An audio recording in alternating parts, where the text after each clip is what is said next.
You're listening to Unspooled, the podcast where bad prints become learning experiences, eventually.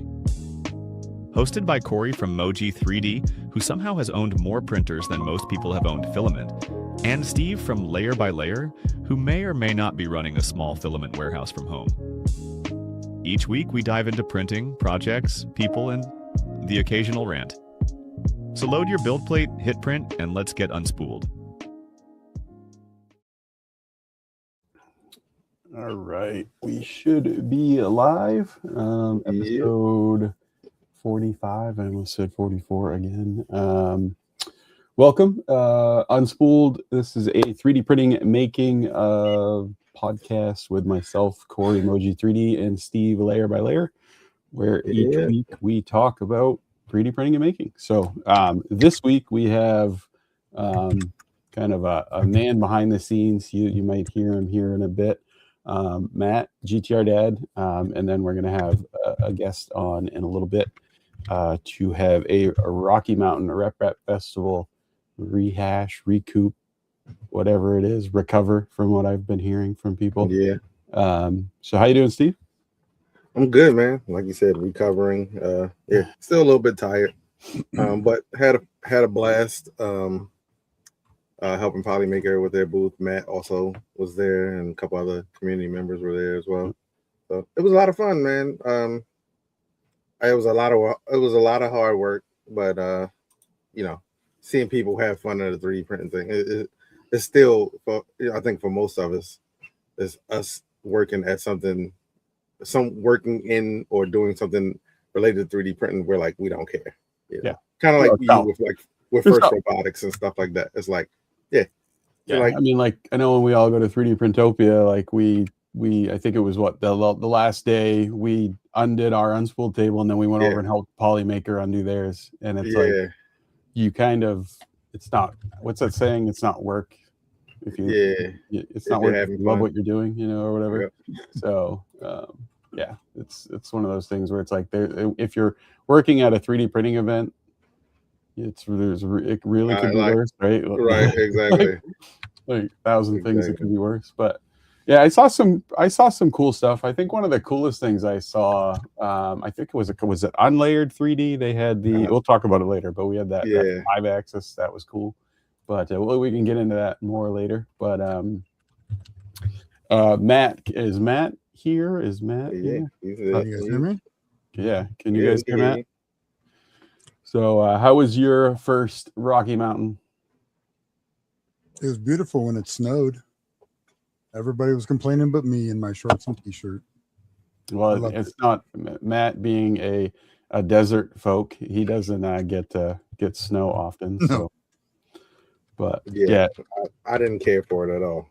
It actually snowed a little bit here where I am Saturday, I think it was, but not nearly what I saw there. But I think that's kind of par for the course when you live at in the Rockies. You're gonna get that stuff. But yeah, we always get, even in Maine here, we always get some freak like snowstorm in like April.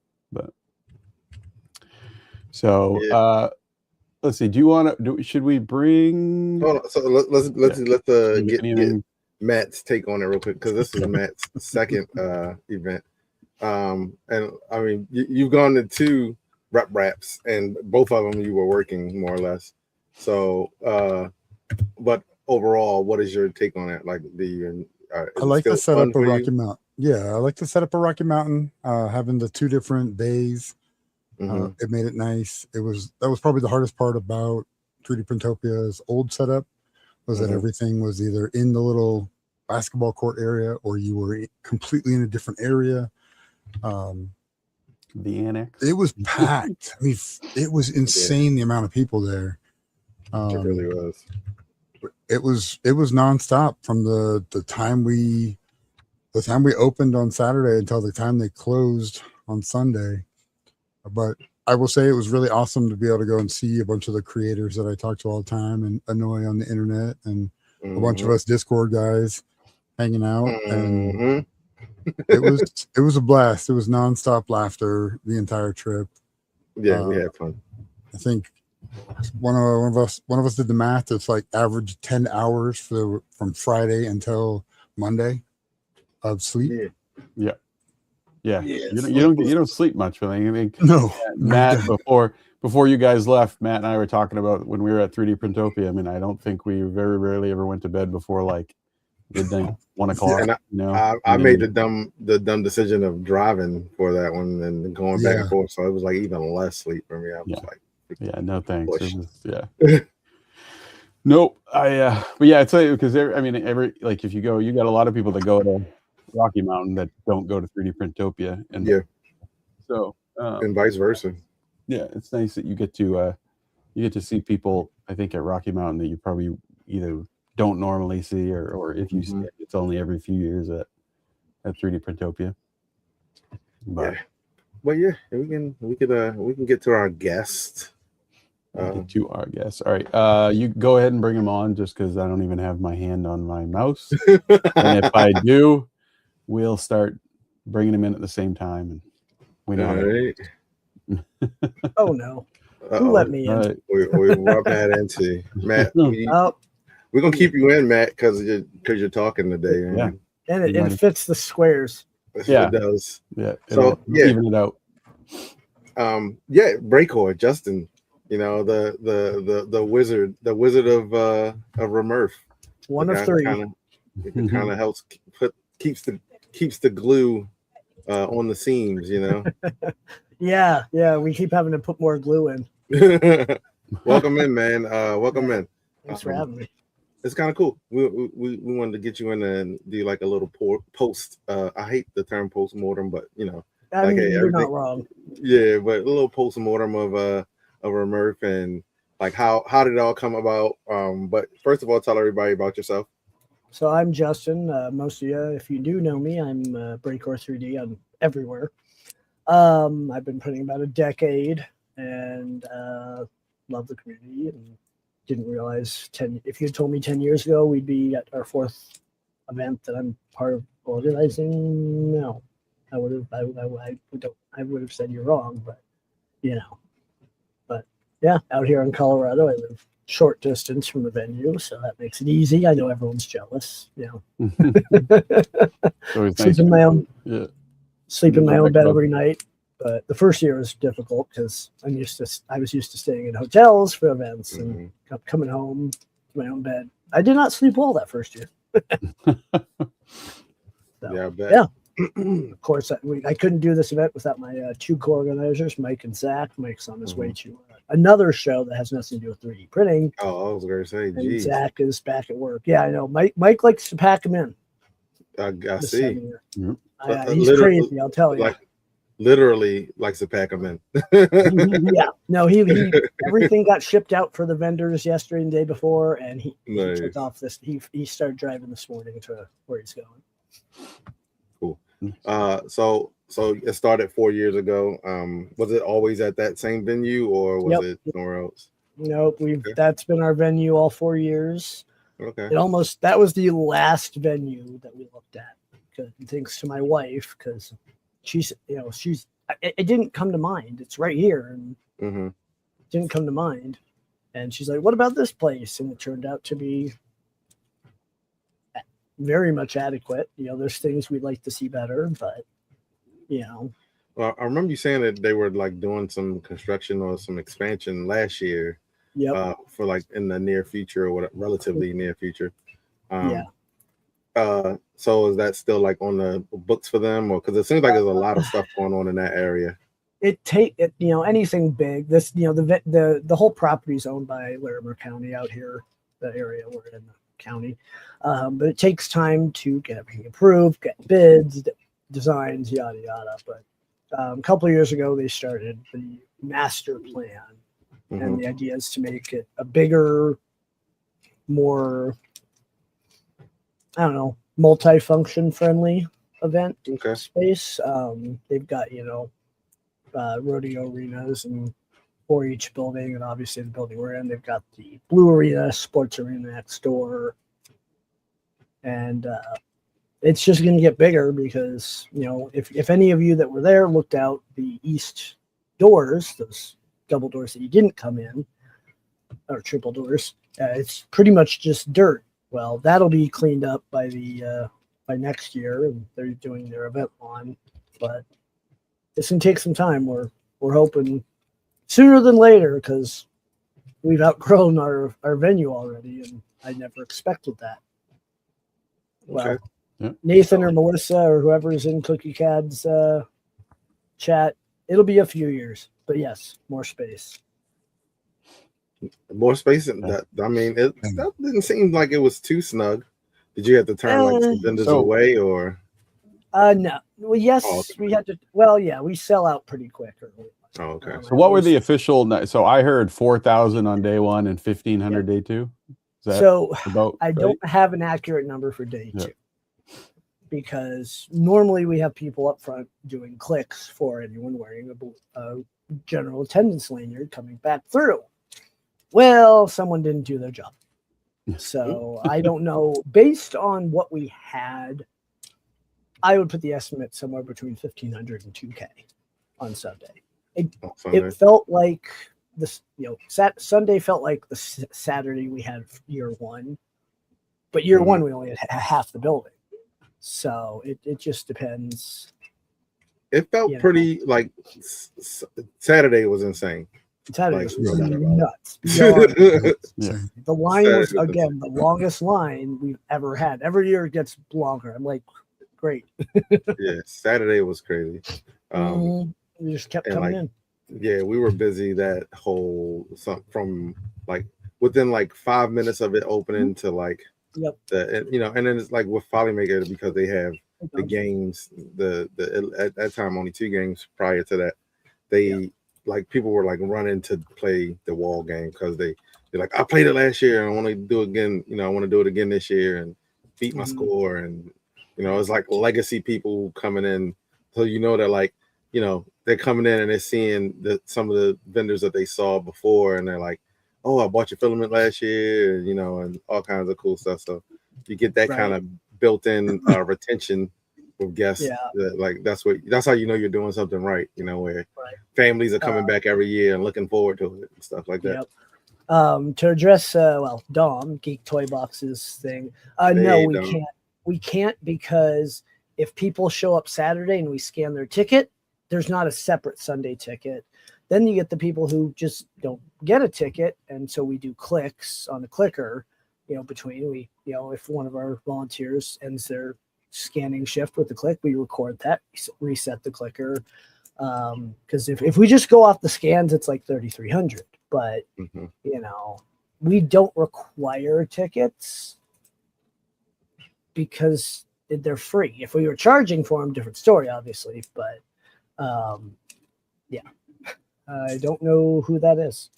That's my wife. Not you. That's my wife. Well, so we moved in from the I had a feeling, but I wasn't gonna say it. She's on my daughter's YouTube account. It's speaking of people coming back, every year it gets more known. And I didn't realize how much, we always go to the hot tub Monday or Tuesday after the event, out where the rec center is. And a while back, I had printed them an arrow for their credit card machine. And every time I come in, once every few months, hey, I printed that for you. And then they're like, oh, this year, they were like, oh, we went to the 3D thing. I'm like, okay.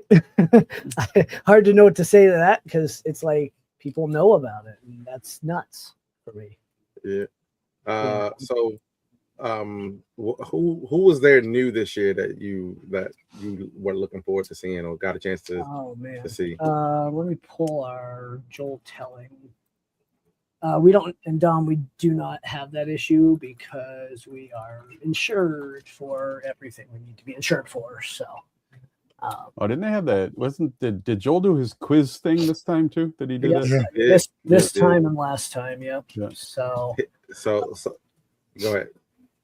Let's see, who do we have new? We didn't have that many new ones, a lot of returns. We had Spite Driven 3D. He was a maker last year.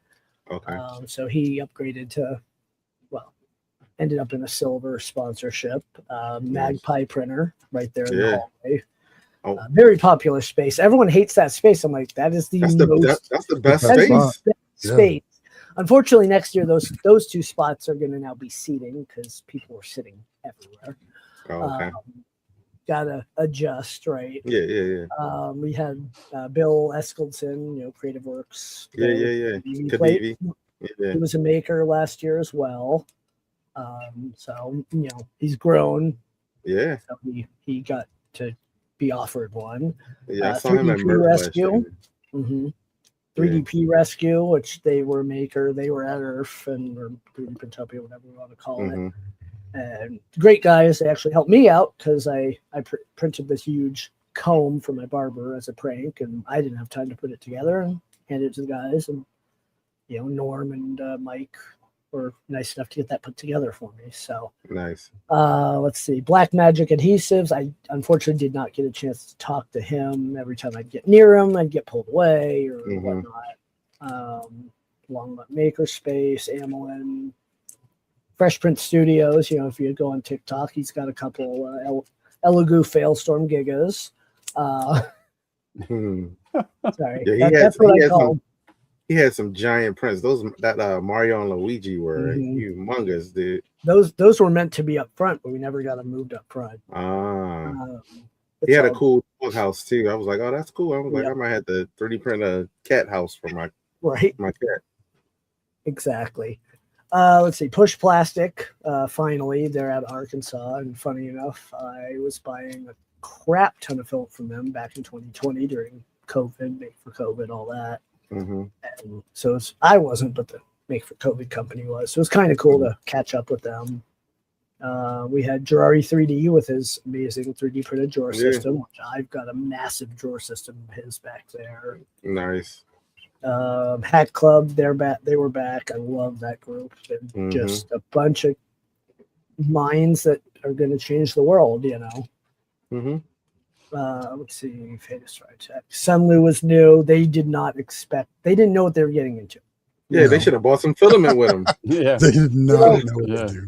This was their first Rep Fest. They haven't Really? Wow. So Yeah, you know, they this went to one. Rapid. And Yeah, they're I like, think oh, we'll just go to Rocky Mountain. We don't know. They didn't look anything up, and I don't think they had any idea what they were getting into. Let's see, Muon 3D, which is the Oh yeah. bamboo-esque positron. Yeah. You mean the somebody I saw a post that said somebody at Rocky Mountain left their positron on top of their Mac Mini. Yeah, I've got a Mac Mini sitting back there for the event, but no, I'm part of the positron team. But you know, if you're looking for that, just up, hold and go. They did a really good job. And Yeah. I'm excited for what that may mean for portable printing. You know, as much as I love positron, it's a kit. Not everyone wants to. Not many people these days want to put a printer together. I do. Yeah. You know, Yeah, a finished but- printer that you can get that comes with a battery is pretty is pretty interesting. So yeah, that's insane. It's very nice. Yeah. I think the It other is a thing nice the other thing. thing that I saw a lot of was deposition sound. Like they were the one, as far as if you weren't there and you were outside trying to watch like social stuff about it, the one thing that everybody was posting about was the FDM Duo speaker from them. Everybody was putting really it on their shoulder and taking a picture. That was like the one thing that was kind of across the board. If you were following Rocky Mountain on Instagram or Twitter or anything, that was like the one thing everybody was talking about. Yeah, and their setup was pretty minimal. They just had like speakers on the table. They don't need much. What do No, you they do don't. elsewise? Like Right. we had Silver Fox with their Nerf range. Well, That was popular. Very foam popular. flinger range. We cannot call it Nerf. Oh That's yeah. why this is a I Nerf. actually bought one of their kits. I bought the Yeet Hammer kit. Nice. So I Yeah, can they like I guess sold out pretty much day one, which they I'm not sold surprised. almost majority of like their stuff. They had like, you know, I'm spitballing maybe like 30 units left for like day two. But yeah. And they're local Super out popular. here, and you know, they reached out wanting something. I had the space left, and I'm like, you know, we can put it here. Next year we're gonna see what we can do without completely blowing things up. Yep. And then Scrap Labs with their metal printer right up front. Yeah, I saw I that. didn't get to look at that, but you know, they're That was also in amazing. Colorado. And then Yeah. Unlayered 3D with the 5-axis, which they're actually out of Yeah. a college out of state. I wasn't sure they were going to show up. They hadn't checked in on Friday. They did Rapid they had just did Rapid as Oh, well. I didn't know. Yeah. I did not realize. Yeah, that I was the wanted one thing I saw at both. That was it was pretty cool. There was a bit of chatter about that at Rapid, so it was cool to see that they were. That was the able to main both. one I wanted to see was the Unlayer, and I didn't even get a chance to get over there. Hey, Jeff Prince is in chat. Hey, was one of my volunteers. He stayed late volunteers. on Sunday to help us get done, in addition to a couple others. And really cool guy. We'll have him back next year if he wants to. And you know, the volunteer team this year was nuts. Yeah, absolutely insane. The ones that I know, Jeff Grenier, shoot, how to tech. Was Texan a volunteer? I know he stayed late on Sunday. He's a pseudo. He's a voluntold. Okay. yeah.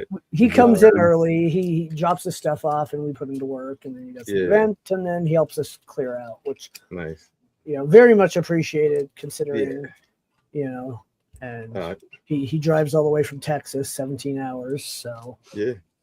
You know. Sharon about Barking Cauldron. Was she new this year, or she helped last year? Yep, she was new, and she actually rode with her and her husband rode with How to Texan. You know, picked up on the way. So like hearing that, you know, keep the community hanging out. But that's the cool thing about this community, man, is like people, you know, kind of come together and like that kind of stuff. Yeah, that was super cool. Yeah. I finally got to see a bunch of people who aren't able to make it to the East Coast, so that was also like awesome for me. Was just running into people that you see online all the time and never really get to talk to or see face to face. That's why I try to go to both so I can see everybody. Yeah. Did anybody confirm? Cool.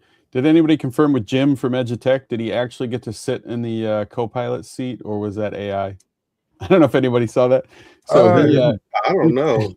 He posted a picture on his way out of him sitting in the cockpit next to a pilot. So I figured that would be like a thing.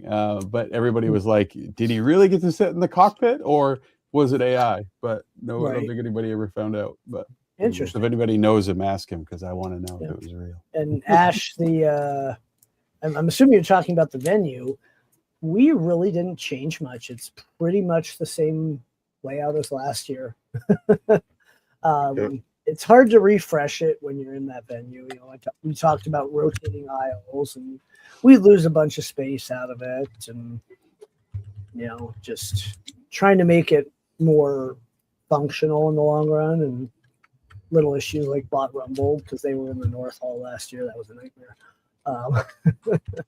It was a good setup, though. I mean, everything about the way things were set up and done was good. The volunteers were awesome. When it's 4,000 people running around on Saturday, they were always at booths. Hey, do you need anything? Do you need anything? I wish I remember her name. I know who you're talking about, and she was on it. She was on it. Describe. She was the one who's she was in charge of Polymaker's booth as far as like the liaison. With like red hair. The red hair, yeah. Long red hair. 5 foot. She was awesome though. Yeah. I'm working through we have so many volunteers. That's the problem. Yeah, it was cool. Hard to keep track of. Well, that's our biggest thing, is making sure the sponsors are taken care of, especially at a busy event like this. It's really hard to get away. Yeah. Like near impossible to get away. I just want to add too, food choices. Awesome. Didn't have a single bad food choice. Maybe only thing I would say is it would be cool to have maybe one more food truck. Yeah, we're thinking that. Because there was enough space for it. But every part of the food was awesome. And not that expensive. Delicious. Never go wrong with food trucks. Yeah. We were talking about that. I was like, dude, we ate so much. It was so good. Yeah, the food trucks don't. Every year we tell them, you bring more food. Oh, we'll be fine. And they all sold out of food early, and I'm like, you gotta let me know. The burger truck. I don't know which one you got that from, Matt, but that Tipsy that Cow. burger that thing was so delicious. And then I had the quesadilla. That thing was delicious as well. It's nice to have different food selections. We've had Southern Twist every year. And the other two we change out. The coffee truck's been the same the last 2 years, which is great for everyone that streams in the morning to grab some coffee and walk in. Yeah. So, like I said, like me and Matt were both there working. For anybody who don't know, we were both there working at the Polymaker booth. We had a blast. We were got there kind of early on Friday, and we're the last ones to leave on Sunday. Yeah, that's every year. Yeah, I mean, it was a ton of stuff to set up and break down. But like I said, the volunteers were amazing. The setup, I love the setup. Also, it was cool to see like the Voron team was there and like an army, dude. Yeah. So many people in that booth. You should have seen them 2 years ago. They had that was the biggest collection of Voron team members. Luke's Lab, West 3D, all of those guys were there. It was a good time. I'm trying to think. And then like the side that we were on, you had, quite a few. You had Gloop down there, and they with the new Jeff, the repainted, refreshed Jeff. Refreshed, there you go. Refreshed Jeff. Looked super cool. So funny story with that. Gloop almost didn't make it. Really? I get a call. Was it Thursday or Wednesday night? I think it was Wednesday night from Andrew. They hit something and ended up needing a couple tires, and then they needed a hub, and then they needed all this, and they ended up making it, but it would have been a very empty part of the building. Yeah, They always have a good setup. Their booths always look awesome. Yeah, we almost had a new setup with them this year. Things didn't work out. We're looking forward to that for next year. But nice. So, like you were mentioning that, like it, I guess it's getting kind of full. Are there any plans to like move to another space on those grounds, or not until they build the new building? Okay. I'm going to share my screen here if that's okay. Yeah, go for it. Toolbar out of the way. All right. So I show this every year. This is the eventual white box rendering. It's sharing for, there you go, of what the goal is. So if you go up to the left of where that box, the new white building is, you can see our building with an addition. Okay. And then the white is the very early, incredibly early, hey, here's a building for 100,000-ish square feet with a hotel. Nice. So we obviously don't know what that looks like. We don't have a time frame. We don't have cost, any of it. So the problem is where that is. If you were there, there's that 4-H building just to the south. And that building was donated. So they have a whole bunch of nightmares to deal with to basically tear down that building and put it up somewhere else on property. So that's what's slowing everything down. We really have no more space unless we put a tent up. There's not really anything feasible in the area, and nothing really in Colorado that doesn't become a logistical, financial, or everything nightmare, without adding a zero to everyone's expenses. Which then it's a trade show, and I'm not doing. That's not our goal.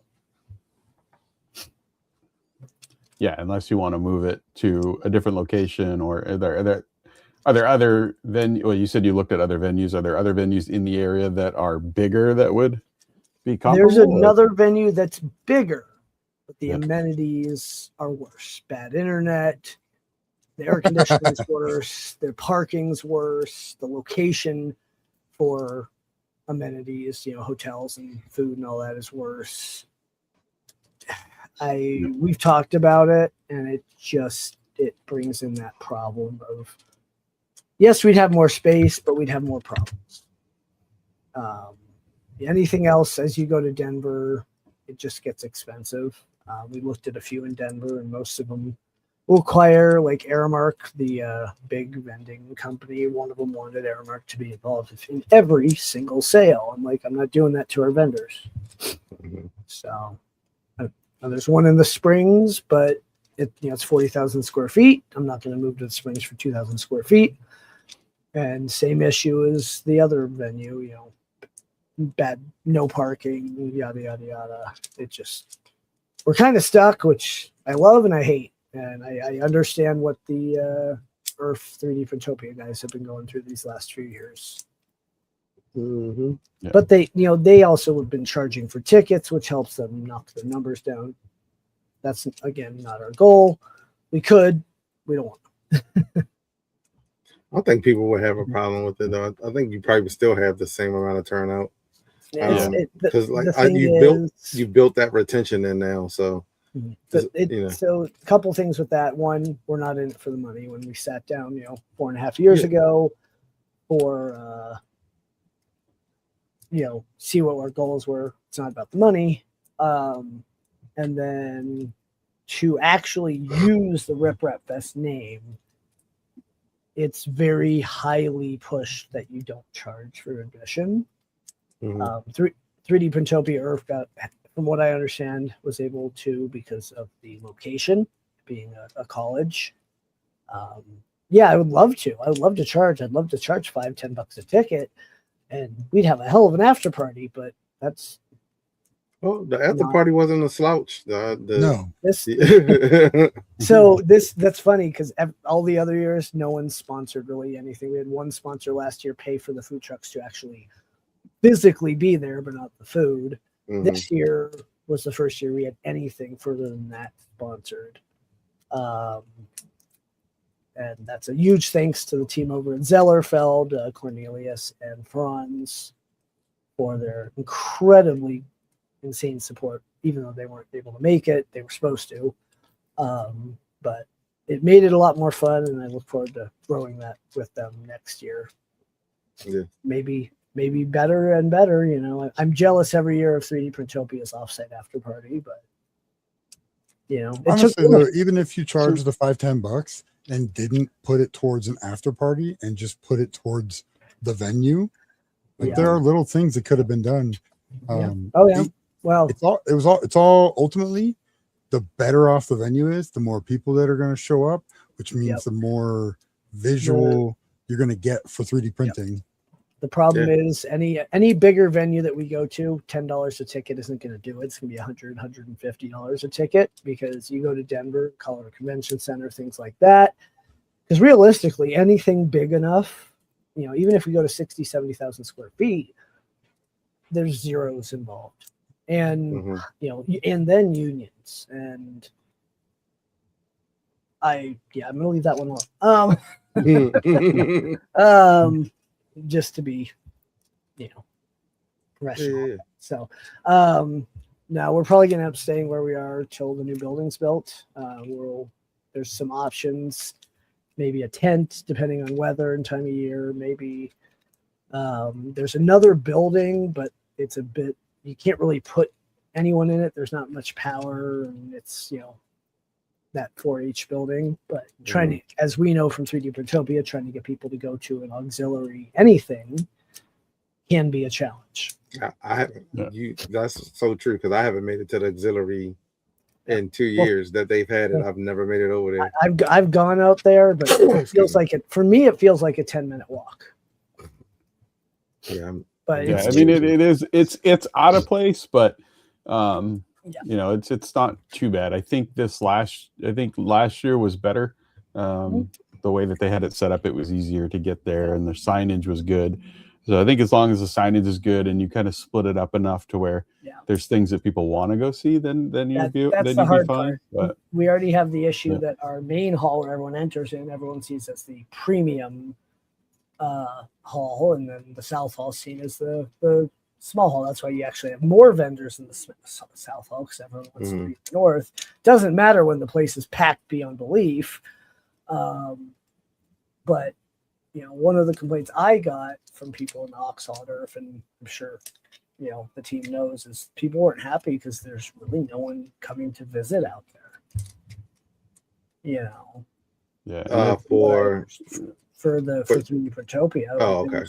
You know, they had the bot rumble type people, they had, you know, antithesis and all this, and they were just like, we've seen so few people. And yeah, I think the issue that what they're going to have this year is not obviously not that, because the space they have now is massive, open, and all inclusive, but it's going to be filling it. Yes, so that's a lot of concern.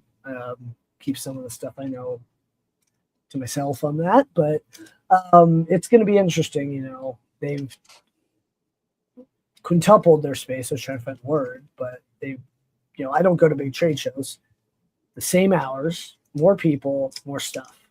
My brain goes into like, there's no way. There's just no way. But for those of you that go to events, you know, I've talked to a bunch of people. It seems to be not an issue. So I think the big plus for this is that it's in a downtown metropolitan area.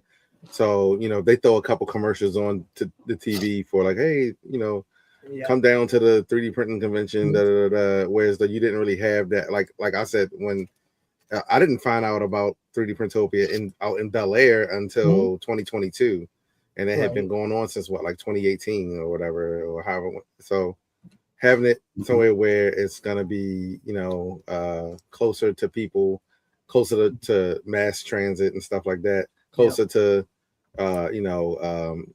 train or buses or whatever, will definitely help out a lot. And it's like more centralized to metropolitan, major areas. So you got New York and Jersey and stuff like that coming in. Being in a city center, great. Yeah. But the hotel, that's why, Denver for us is a no-no, especially out here. People last year were pissed off about the hotel pricing and had to stay 45 minutes away. Well, go to Denver. You think the hotels are expensive here last year, and parking and all that stuff just adds up. Philly's great and they have 1.5 million hotels, but then it becomes the same issue of, well, who's hanging out where for the after parties? Like, there's so many hotels. If I go, I don't know where to book. I want to be around people. So if I book this hotel, I'm like, okay, so I have to wait. RC has a good point right off because of things changing. I understand that, and I fully expect that when we go to the big building. Of course, then you go into the fun part of the new potential law here in Colorado about things that we probably shouldn't talk about on a stream, but that could affect us as well. We don't know, Oh yeah, sure. Yeah. I mean, it's affecting everybody. We've talked about it a few times on the stream, and it's going to be, it's happening. We don't know. The annoying thing is everything that Colorado's writing is already illegal. So why are we writing another law? Yeah. Like, come on, guys. It's wasting taxpayer money. It is. We all know that. Yeah. Yeah. I mean, it is a thing though. It's a valid thing to talk about because it is, it's Washington, California, New York, Colorado, and if it starts becoming more of a thing, taking hold in more states, it could affect the consumer level 3D printing. It makes me go to, Prusa with their Core 1L. They don't sell a kit because of the EU. To get the certifications and the being an AC, a mains bed in the EU, you have to have just to plug in the bed to the main board, just as a regular plug. You have to have a certified electrician actually physically plug that in. So so they're not going to offer, a kit because they can't offer it to the whole world. Well, when the US has all these states that, 4 or 5, 10 states that say, well, we just can't sell your printers. I could see the entire US getting red listed on that. Yeah, it's gonna be interesting to see how it goes, but I'm hopefully it goes our way. It doesn't seem like the case right now, but we'll try to stay positive and there'll be enough fight arguments. That good fight, but well, there's also some big money behind it too, from what I understand. Worst case scenario, we move all the 3D printing events to Florida and Texas. Those two places are crazy enough that they won't have any issues. I'm good in Maine. We're good in Maine. It won't happen in Maine either, so I'm good. So I talk about this a lot. Every year, even the first year, we get questions. How do we start our own? Can we start our own? Where should we start our own? We want one here or move it here. Great. There's a few issues with that, and I've talked to Vicky and Nick and them about too many of these RMRRFs or rep fests because you guys know that Polymaker, especially now, is limited on their resources. They can't go to 10 of these a year. They can go to, from what I understand when I talk to everyone, it's 2 to 3 events a year for most of these companies, depending. Now, that doesn't include additive manufacturing shows. That's a different story because those bring in so much money when you get a nice contract. But it's these shows where the ROI isn't, there's no really big ROI, where it's just like, we can't do it. Everyone wants one on the West Coast. Well, the West Coast is expensive. Yeah. I mean, you got open source, but it's not the same. That's a glorified maker fair. Nothing against Will Osmond and the team, but it really is, because I went 2 years ago and I was disappointed by not being able to really meet any creators, even though it was marketed as such. Then we get into the location. So this may lean into some politics. I don't know if that's allowed. I'm not going to go too Oh far. no, that's fine. That's fine. Yeah. Being states, so this community is a very inclusive community. Mm-hmm. Well, when you go to states, and I'm generalizing here for those that are in these states, Florida, Texas, Louisiana, Tennessee, Ohio, even though I have family in Ohio, there's not as much, I would say, a safe space, because that's the best term I can use for certain members. And there's companies that won't ever be caught in that state physically. And so then you've got the issue of, well, why are we holding it here when we can't get some of these companies to come because they're not comfortable being there? There's a few for Indiana that won't go. There's, that's where the problem becomes, much less the issue of we get too many of these events. It's going to be a race to the bottom. Well, I just don't think. I mean, I think you have an East Coast, you got a Midwest, you've got Colorado, and if you have one out west and then one in Texas, you're probably fine, right? Yeah. If you start to have, I mean, the community members, not even companies aside, but the people that actually go and make it beneficial for these companies. I mean, most of us can only make it to one or two a year. Exactly. You got some people that can make it to all of them, especially if they're getting sponsored or something like that. But if that's when you have 3, Lone Star is 4, Smurf is 5, Jerf is 6. So now you start adding 4 or 5 more in the United States, and you've got 10 to 12. People aren't going to make it to those. And it's going to be a race. That's where it's going to be a race to the bottom. Sponsors are going to start. Yeah. It's going to be either become regional or local or not at all. Yeah. I don't think the community has the carrying capacity for that many. And I'll tell anyone who's thinking about starting one of these, don't. not saying you shouldn't. Mm-hmm. Don't, because it is more than you can ever imagine. If you could have told me what I deal with on the back end, and nothing I'm saying bad about anyone, obviously, I love everybody, but the stuff I deal with on the back end, you don't even, unless you organize events for a living, it's insanity. It's the little things add up very quickly. The big stuff's easy. Getting sponsors, sure. But all these little details that you don't notice at the event will drive you nuts. Oh yeah, there's always, it's like the duck on the water, right? Like what you don't see underneath is that, that duck's, feet going. And there's always more behind the scene when you have event of any hobby or industry. There's always tons of stuff going on. Everyone's like, oh, it's this really smooth event, great job. And I'm like, you don't know. You don't, and they're not supposed to know, right? Like if they know, you've got a problem, right? Because then you don't want them to know. It just ruins the magic trick. And it is. It's a big magic trick to do all these little things. This year we were really grateful to be able to rent the hall on Thursday and get our setup done. Instead of most of the years it's been Friday, and we scramble until setup begins for the vendors, and we scramble all day and scramble some more. This year, having it Thursday was beyond beneficial, because it just let us get things done that we would not have otherwise completed. All these little details, issues with an aisle, yada, yada, yada. It just makes it easier. Yeah, it costs a few more bucks, but to not stress out, not be as, exhausted, worth it.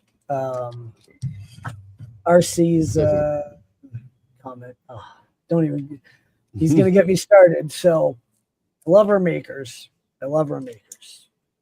But the ones that no show.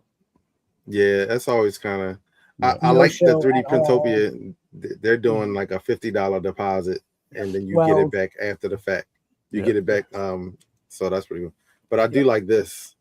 Yes. This is a nice touch. Yes. I like that. Jason did a great job with those. You know, we had an issue with the venue with outside water and food and drink.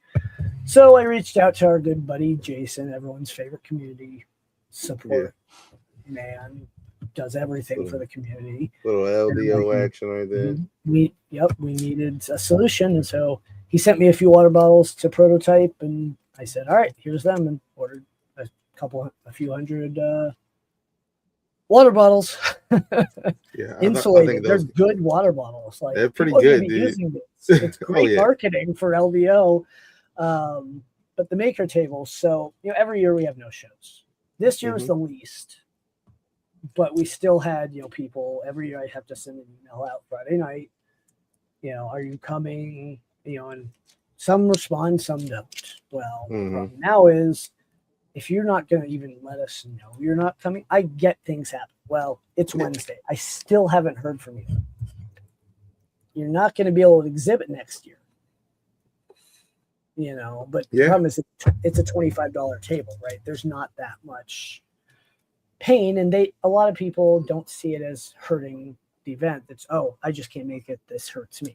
Well, so next year we're going to take, and I got to talk to Nick and Vicky and Chris about how they curate, but I think we're going to take a page out of their book and curate. If we know who you are, STL Denise and a few of these, sure, apply. We'll let you in. But the new ones that, we don't know, we're going to try to curate. So I'm starting to also see it turning into a farmer's market. This year we had a lot more vendors selling than we did last year. And I get it. I completely understand that's the money side of it. You got to sell to make money to go to the event, but that takes away the creativity and the heart. Yeah, I understand that. Now there's people like Retro Maker TV with his insane retro designs. I have no issue with that. But when you're there specifically to sell the same stuff you can buy online or at any other show. Well, he's there, and he's also there as a maker who makes stuff and then sells. A lot of times the other people are just there selling stuff that they have access to. Exactly. So, and that becomes where it's like, if we curate, well, we are going to, are you selling? What are you selling? Is it your own design? Is it someone else's design? So there's that. Then the issue of, making sure they show up, or they at least let us know ahead of time, is make it a painful deposit and you get most of it back. Yeah. Like the venue charges us per vendor. So we that just goes to them. That's why it's $25.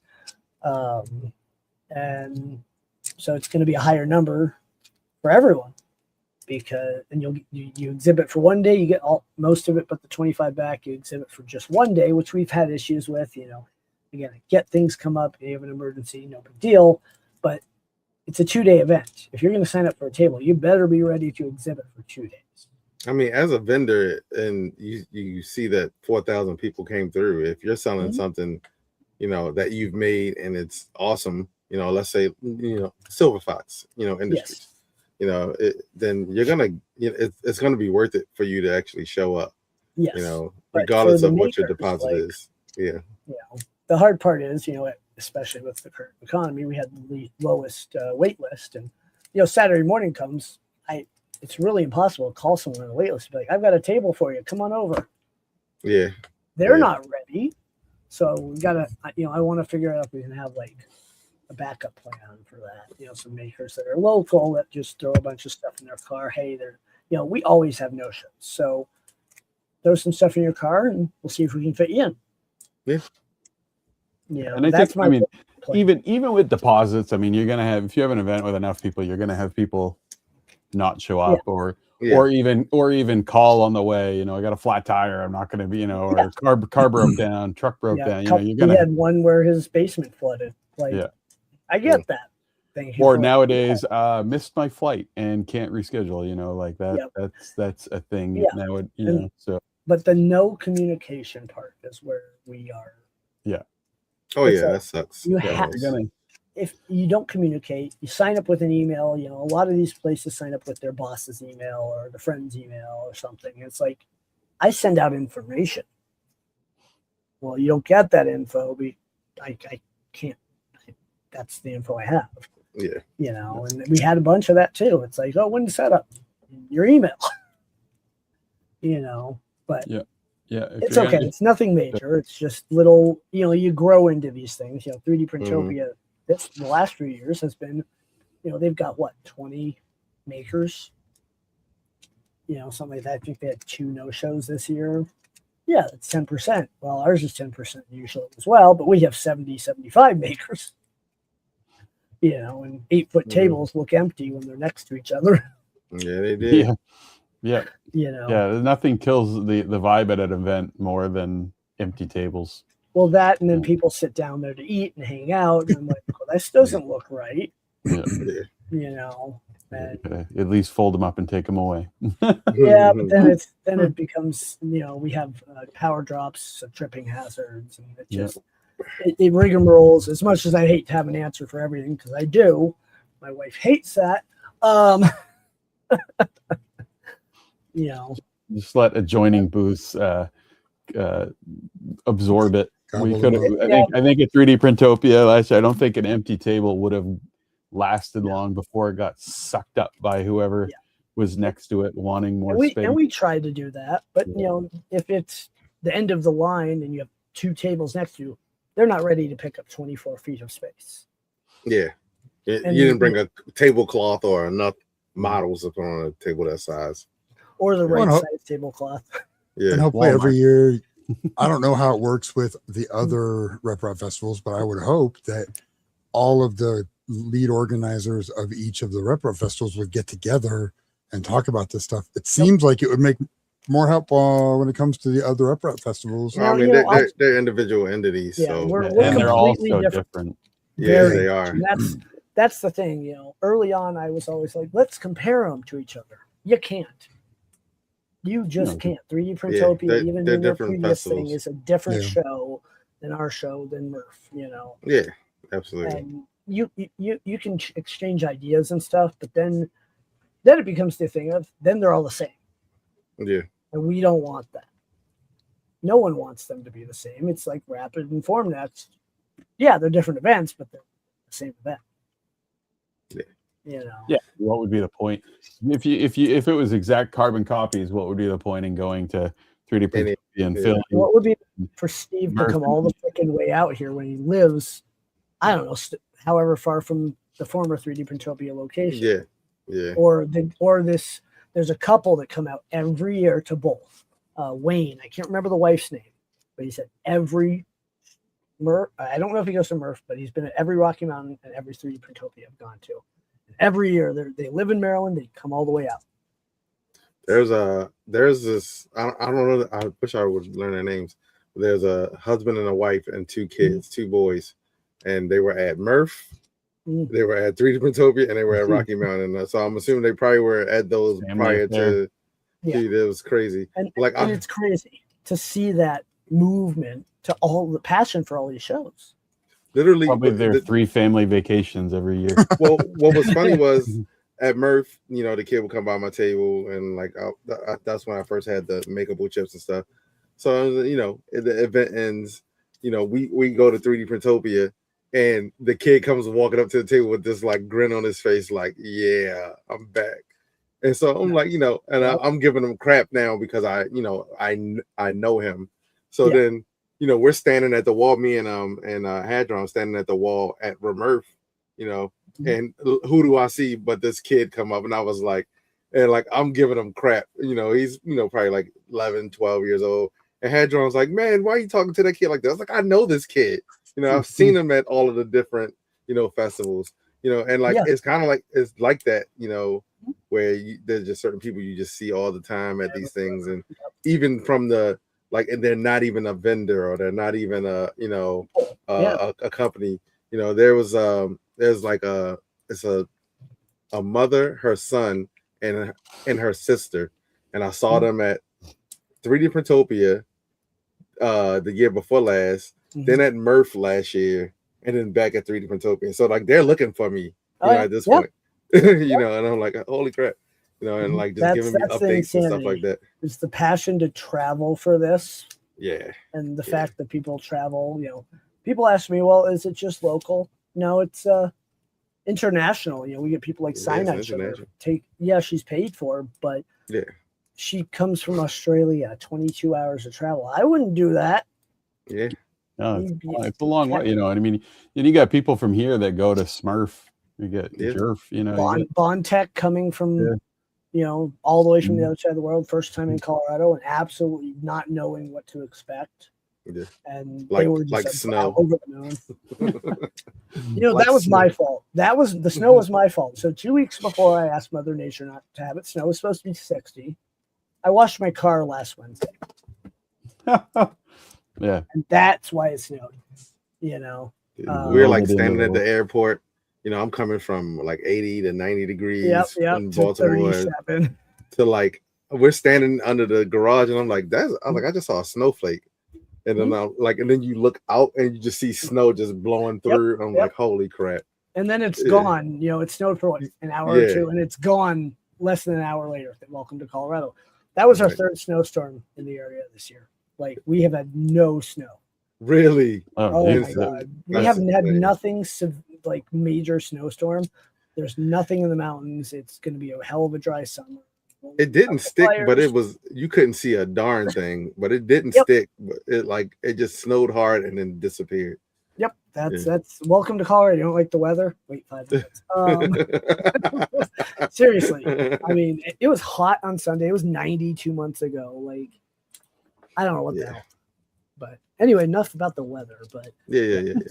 It was insane. We had some really great talks, very well attended talks. Those are available currently as a complete live. And then we're going to send them off. I got to go pick up the hard drive I left at the venue tomorrow and send that off to our editor to have those cut down, some lighting fixed, and some audio leveled out. And then those will get posted up on YouTube. I don't get to watch them until after. I would love to. I'd love to sit in on them, but I just don't have the space. My mayhem. I want to. I want to sit there. I want to enjoy, but just can't. So I get to. That's the downside. I run an event. I don't get to enjoy it as much as I'd like. Well, yeah, I think that's just like any. Like the 3D Printopia. It's like they are all everywhere. All over the place, and even if they do stop for a second to start to talk to someone is on the radio or pulling away. It's I felt bad for so many people. I'd be in the middle of a conversation, radio goes, and I'm like, all right, here we go. Always off somewhere. Always. Whether Saturday I couldn't ride my Segway, but Sunday it was right up front. That's why I like Sundays, because Sundays are like slower. And it's usually just like the diehards and the real nerds, and it's just it's always quieter, and you can actually like move around. I like day twos. Mm-hmm. We all do. It's always later. It wasn't that late this year, but no, it's gonna be interesting for 3D Printopia. That amount of space, I don't think they realize how much they're gonna have to walk. Get some kind of scooter, Segway. One of those police style things. You're gonna need to be able to get around. I can tell you right now, Chris ain't doing that. I know. Get one of those fast like scooters that older people like you ran around on all weekend. Much similar. 3D print one of the bikes, the mini bikes. But you can't see anything. That's the benefit of the Segway. You get to see everything.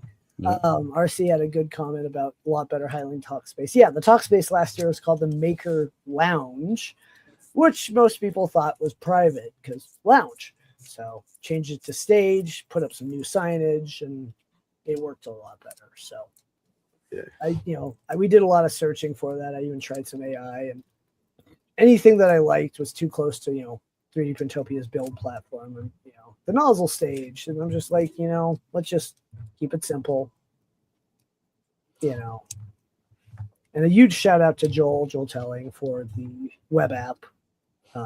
Didn't expect that. Cool. He messaged me a few weeks ahead of the event, like, look what I made. I'm like, cool.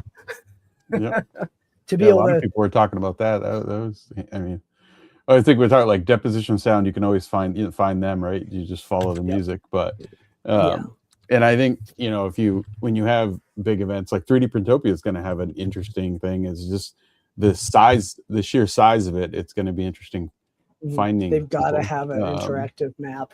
Yeah, they've got to have something where you can point and click to where you are. A lot of the bigger events do booth numbers. Hell, we even use booth numbers. You don't see them on the map because we want people to know who's there. But even the vendors, when they're posting on social media, we're in booth 14. Okay, I looked at the map. There's no such thing as booth 14. Yeah, and I'm not going to do that because our map's already freaking big ass map. Nice. Yeah. So, look, you guys got any other questions? No. Anyone in chat questions? Obviously, next year's dates will come out as soon as we have contracts signed. But are you shooting for that's the same week? I know earlier you mentioned try 2 weeks, but there's like a standing event there that kind of. Well, that's the goal. Is the 2 weeks later. The problem is that event has it. I even told the venue I'll buy them out of that weekend. Like I want that weekend because the issue is in 2 years we have Easter hitting us again. That's why last year's was in May, and it's like, do you pick a graduation weekend or do you pick a holiday? Like, that's all we have, unless we want to do it in September, which we can't. It's pretty much mostly, as long as it's in April, should be that weekend, unless there's a holiday or a big issue. Yes, Rapid was an issue. We fully understand. We appreciate all the vendors that went to both, and we know how exhausted everyone who went to both is, because that's a lot. I get it, and that was never our intention. But it should be on the same weekend. You can book stuff. I would hold off. We're going to try to get some more hotel blocks this year again. Thank God for the embassy this year at $154 a night.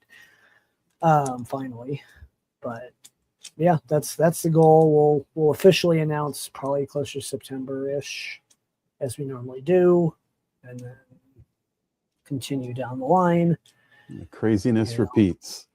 Right. Yeah. Well, the latest thing is we'll have my team, my 3 guys will have a team meeting, here in a couple weeks, do a postmortem, make some notes, and then we'll pretty much be done for a few months till about August, and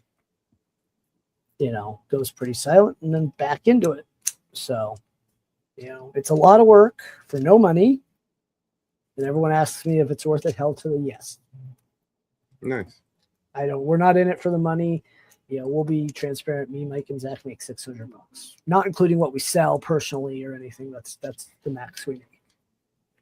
We might get food paid for from the event, if we're doing a business meeting or during the event, yada, yada, yada. But again, we're not in it for the money.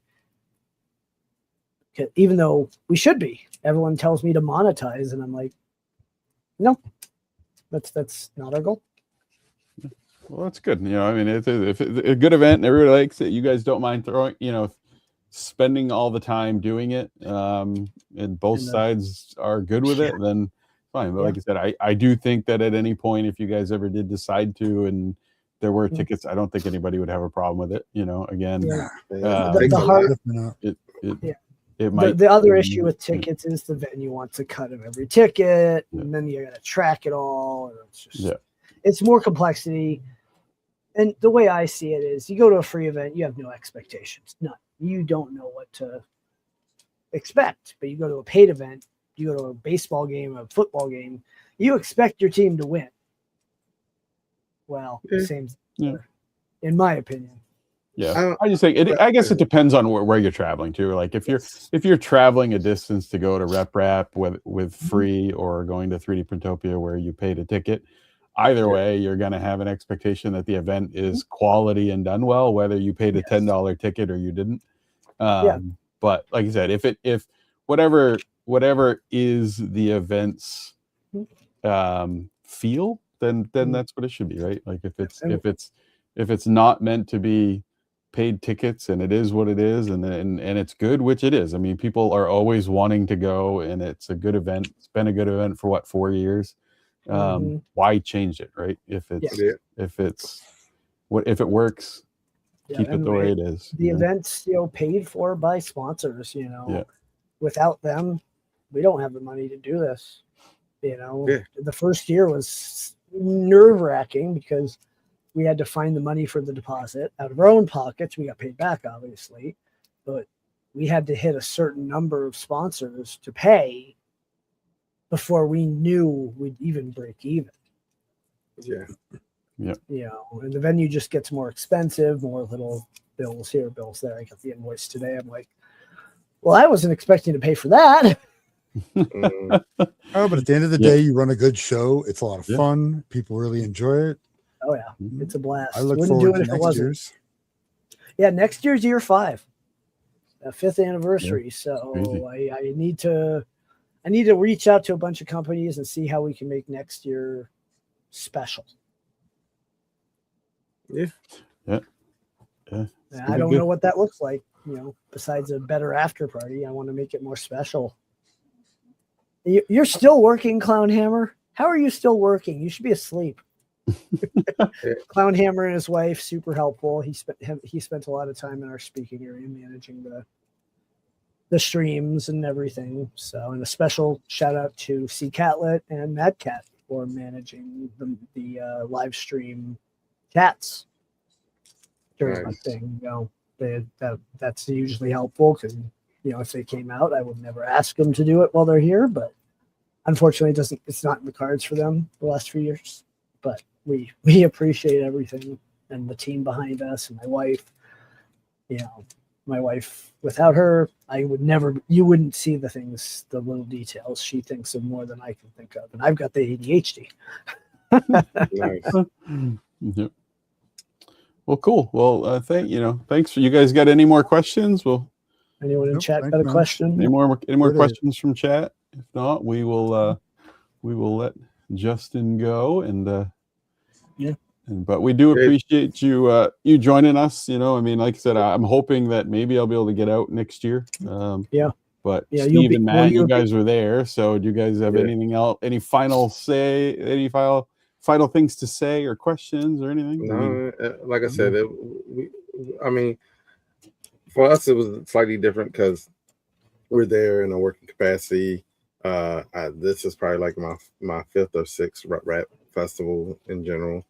Like it doesn't hit the same for me as it does for Matt, which is his 2nd festival, or Hadron, it was his first festival. I'm sorry, Stay Creeping.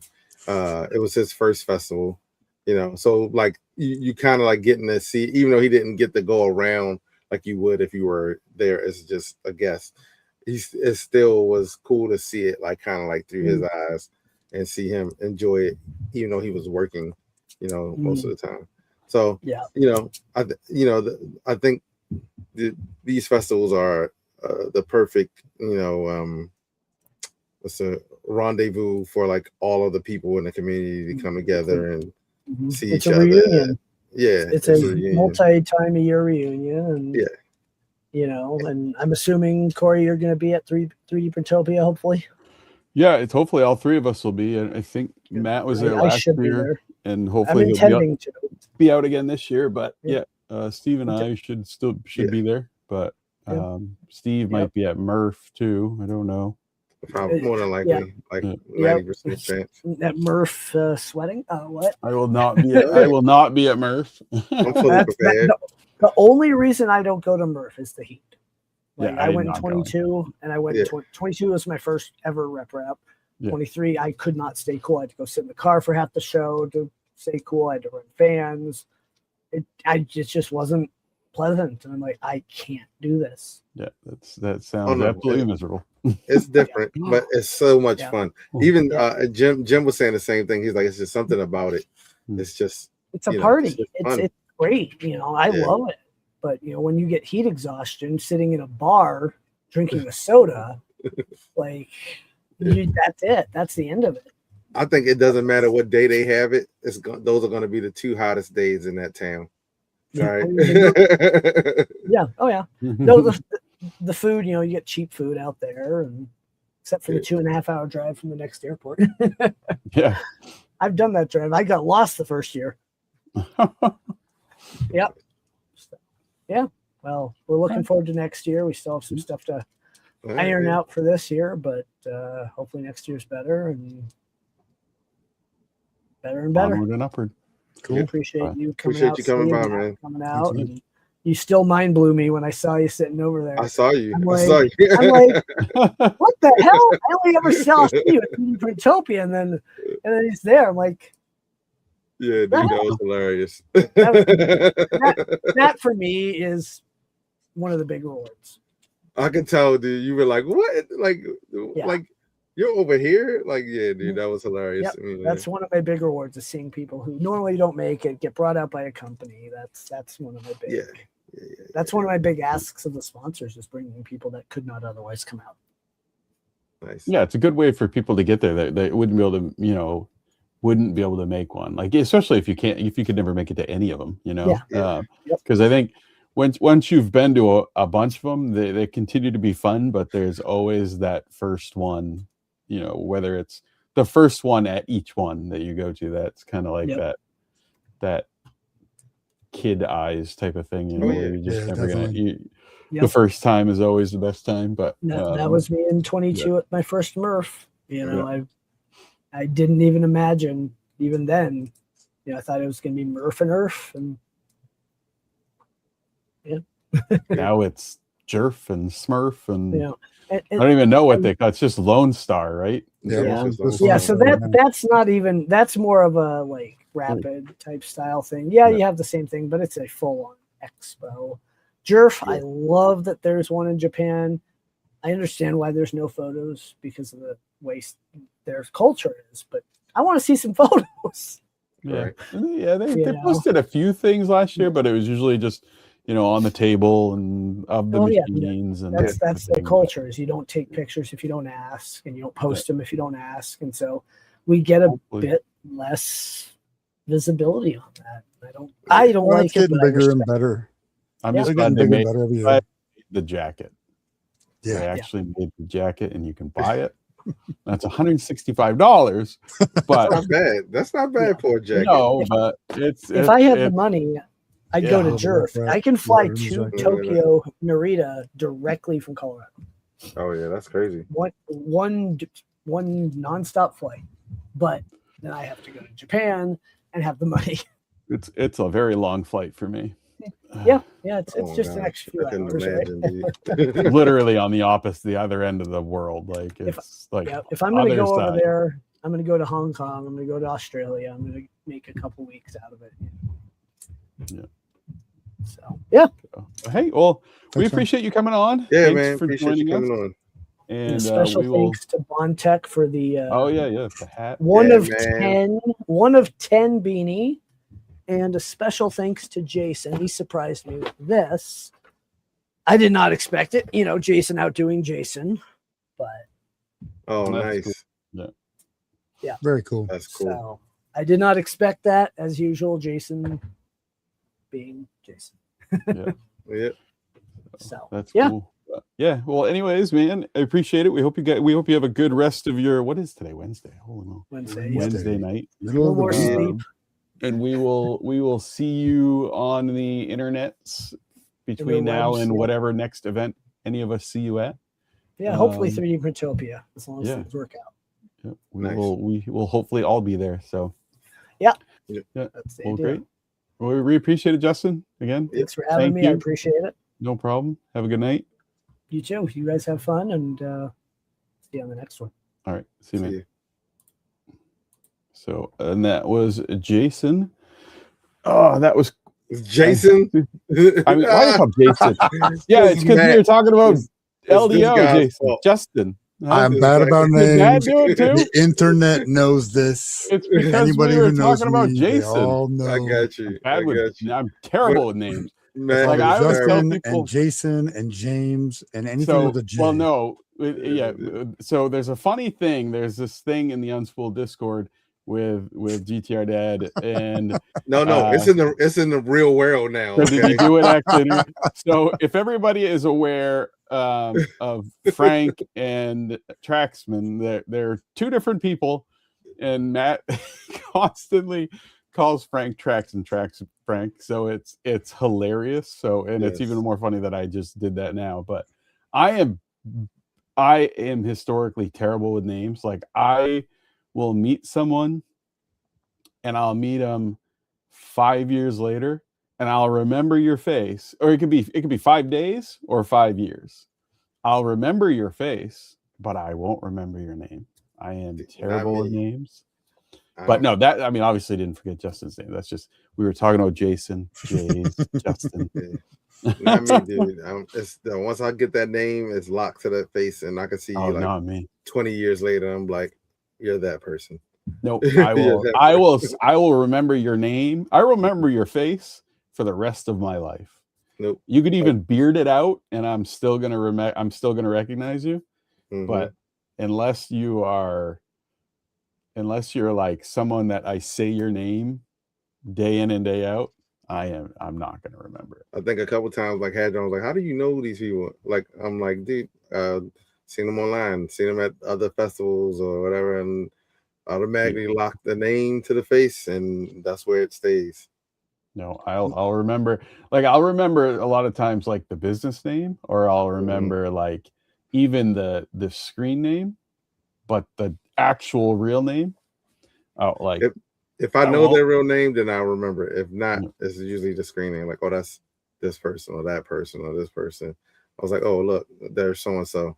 And you're like, how do you know? Like, that's why I like Discord. I like being in Discord, and I like when people put their real name after, like Matt after GTR Dad, or Scott after whatever, that way, because then I can associate the two, and if I can see it enough, then I'll retain it. But no, not a name person. But no, I do think that's a cool part about these events and going and being the guy who's only been to 2 so far, is meeting people that you talk to pretty consistently through streaming and Discord and whatever. You go and meet them and you're like, oh, you feel like you already know them, right? Like, yeah. I mean, some people, I've talked to some people for 8 to 10 years online, and then I meet them at 3D Printopia, and I'm like, I've known you forever, right? Like you don't even you feel like it's just like literally, at that point it's like a formality, right? Like, oh, now we can just say we've met in person. But I would say it's pretty, like, out of the team, it was like that probably for as far as for me, from like Matt, Hadron, and Joel, because those are like people I talk to pretty much almost every day, or at least several times a week. Like, oh. So it was just like, hey, what's up, man? It wasn't like, oh my gosh, like, I'm granted, we dapped it up or whatever, but it wasn't like, oh, I haven't talked to you in 7 hours, pretty much, because of well, like what Granier was there, and D, and it's like, it's awesome to see these people in person, but we see them every night. We talk to them all the time. Like, so you don't every feel other like day at least. It doesn't feel like, oh my gosh, it's just chill. So I think that's what makes it even funner at that point, because it's like now you just relegated to getting dinner or hanging out, or chilling in like Karen Child popped up, and Wazzy was there, and Traxman and Trax's mom, because his mom comes to the events with him as well. And it's like, I've seen her at like 3 or 4 events now, and it's just like she sees me. He's like, oh, okay, give me a hug, and you're like, all right, Trax mom, and it's going to Olive Tree at 10 o'clock at night. Yeah, exactly. So if y'all, I see that they might not have Olive Tree in Philly. I'm just letting you guys know that they don't. I know they don't. At least I've never seen it there, but yeah, it was a good time. Yeah. Well, all right, we are 9:26, so technically 4 minutes shy of end time. Unless anybody has some important information they need to get out there, we could end it now. Matt, we're going to drop you from the stage. Find a raid target. Yeah. You didn't even let Matt wave goodbye. Oh, hey, we'll bring him back. He's We'll bring him back. yeah, wait. Hold on. We're just gonna drop you off. And I'm back. You're There back. you go, Matt. Oh, now you go. Oh wait. What the heck? We're fighting. I'll do it. I'm doing it. I didn't do it. That was you guys. I didn't touch it. I'm always here anyway, and I'm on Discord all the time. Everybody knows that. Yeah. Right, we done. We done. All right, let's move. I had to remove him so I could talk about. Yo, I don't want to tell anybody this, but Matt and Hadron ate some weird stuff while we were there. All right. Some weird stuff. some weird stuff. Was this where the alligator thing came from? No. Look at him. I'm just telling you, I didn't eat it, but they ate it, and it was insane. I was like, wow, guys.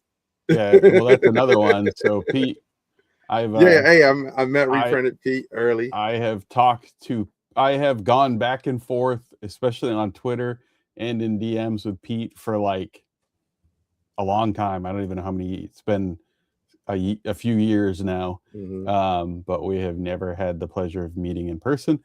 Someday, if I can get out to Rocky Mountain, maybe we will get to meet in person, Pete. I will say it's like being a how can I say this? Someone who looks different than the majority of the community is kind of cool. That like Pete just walked up to me like, hey, hey Steve. I'm like, I was like, Pete. And that's the thing. Like you don't even have to be like in content in 3D printing. Yeah. On video, but a lot of times you'll still recognize people because they've got Twitter or Instagram and they post pictures and they you see their image on their avatar, and you tend to, so like even if they're not doing videos, you tend to still know what they look like.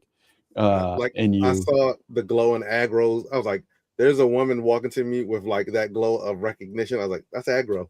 I was like, hey, aggro.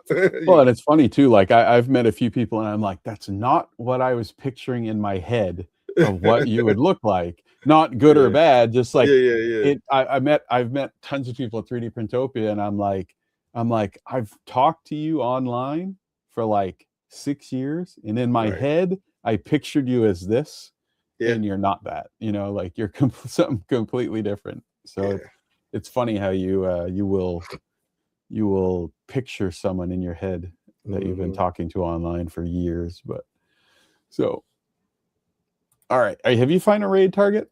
No, I'm not going to. We got 6 people. I don't even know if there's anybody on. I think Liz I'm sure there is. We're just raiding Liz. I think she's streaming right now. I don't think Zombie streams till 10. But all right. Well, thank you to everybody who joined us.